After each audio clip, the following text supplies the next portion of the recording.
Il était une fois à Ndogé-Kobo, un petit village animé du littoral camerounais, deux voisines qui habitaient juste en face l'une de l'autre. Leurs maisons étaient côte à côte, leurs fenêtres presque collées et leurs portes toujours ouvertes l'une à l'autre. Chacune de ces voisines avait une fille, Ngoglibé et Nyanga. Ngoglibé et Nyanga étaient bien plus que de simples voisines. Elles étaient les meilleures amies du monde. Elles avaient grandi ensemble, jouant dans les rues poussiéreuses, courant pieds nus à travers les champs, poursuivant les papillons et grimpant aux grands manguiers au milieu de leur rue.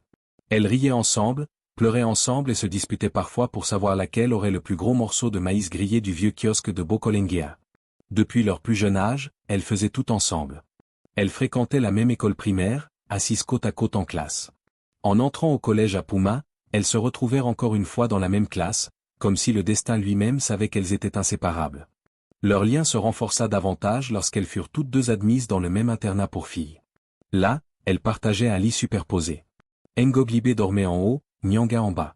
Elles se confiaient leurs secrets jusque tard dans la nuit, les garçons qu'elles aimaient, leurs rêves de réussite et leurs promesses de rester meilleures amies pour toujours.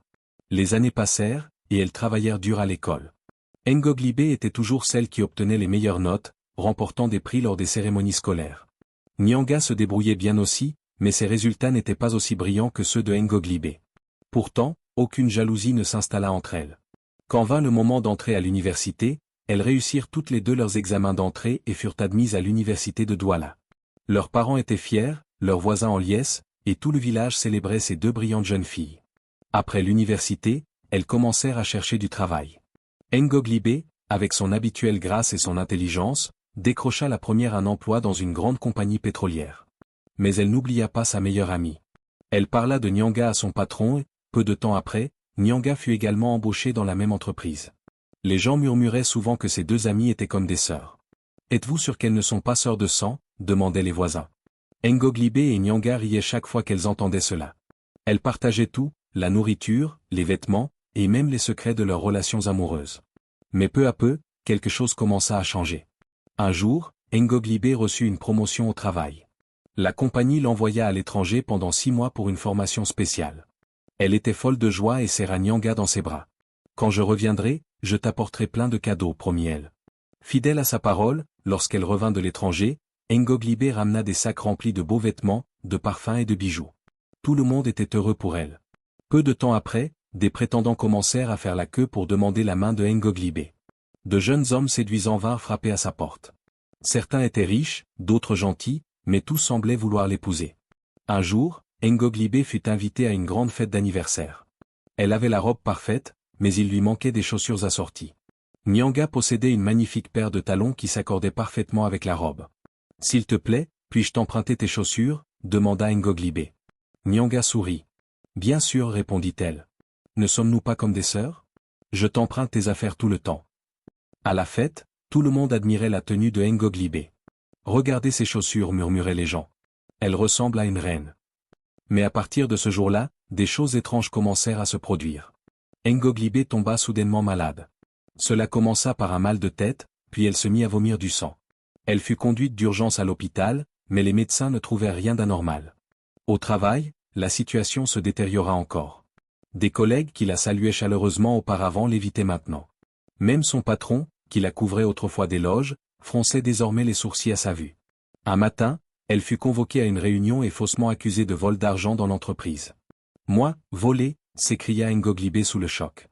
Deux des prétendants les plus sérieux, qui la courtisaient ardemment, cessèrent soudainement de répondre à ses appels sans aucune explication.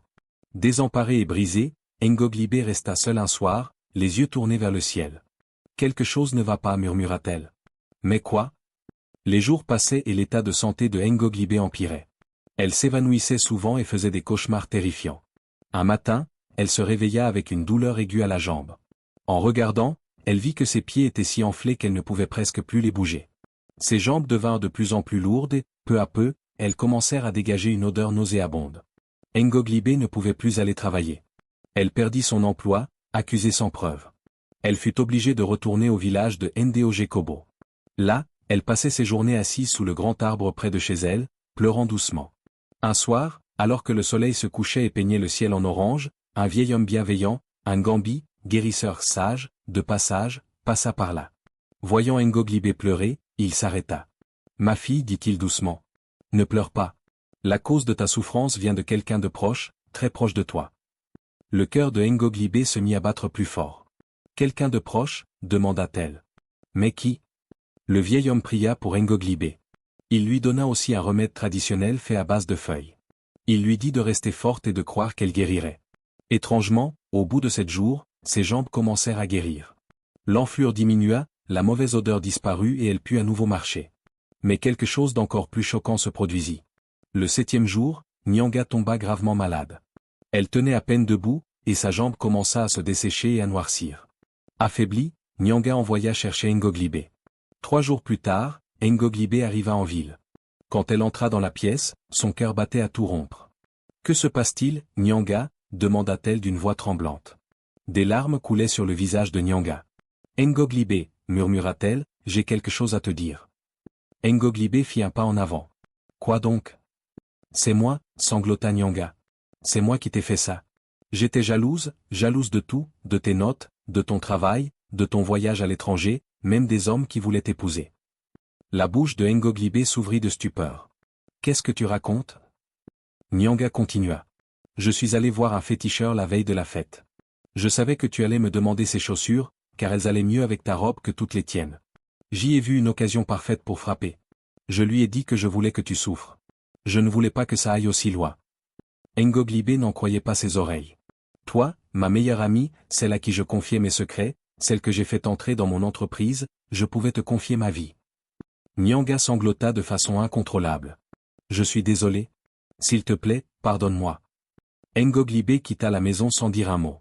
Elle se rendit chez une ancienne collègue et y passa la nuit. Elle ne put fermer l'œil. Elle repensait à tout ce qu'elle avait enduré, et pourtant la souffrance de Nyanga lui semblait encore plus terrible. Devrais-je l'emmener voir l'homme qui m'a guéri, pensait-elle. Ou devrais-je la laisser affronter les conséquences de sa méchanceté? Après 3 jours de réflexion, elle ne put se résoudre à la laisser dans cet état. C'est ma meilleure amie, je vais lui pardonner, mais nous serons désormais très prudentes, pensa-t-elle. Elle l'emmena donc chez le vieil homme qui avait prié pour elle. Il donna à Nyanga les mêmes remèdes traditionnels, peu à peu, elle se remit. Mais il la mit en garde, si tu fais encore le mal, tu mourras. Même si elle était guérie, Nyanga ne retrouva jamais toute sa force. Elle avait beaucoup perdu, notamment du poids, et surtout, son pied gauche fut amputé. À partir de ce jour, Nyanga vécut avec le souvenir constant que la jalousie est comme un feu. Une fois allumé, il peut tout détruire sur son passage. Quant à Ngoglibé, elle apprit à être prudente dans ses relations, mais son cœur resta pardonnant. Nyanga, désormais avec une seule jambe, restait chez elle pendant des jours, silencieuse. La jeune fille vive et joyeuse qui marchait autrefois aux côtés de Ngoglibé avançait désormais avec une béquille. Le visage pâle, le cœur lourd. Bien qu'encore blessée par la trahison de sa meilleure amie, Ngoglibé lui rendait visite chaque jour. Elle lui apportait de la nourriture, de l'eau, et parfois elle restait juste assise à ses côtés en silence. « Pourquoi viens-tu encore ici » demanda un soir Nyanga d'une voix faible. Ngoglibé la regarda doucement. « Parce que malgré ce que tu as fait, nous avons grandi ensemble. Tu es comme une sœur pour moi, et les sœurs ne s'abandonnent pas. » Nyanga retint ses larmes. Le temps passa et, peu à peu, Ngoglibé reconstruisit sa vie. Elle trouva un nouvel emploi dans une entreprise encore plus grande où ses compétences étaient reconnues et respectées. Et voilà la fin de notre histoire. Si vous l'avez aimé, n'hésitez pas à laisser un pouce bleu et à nous dire, en tant qu'être humain, si vous seriez capable de pardonner une telle trahison de la part de votre ami.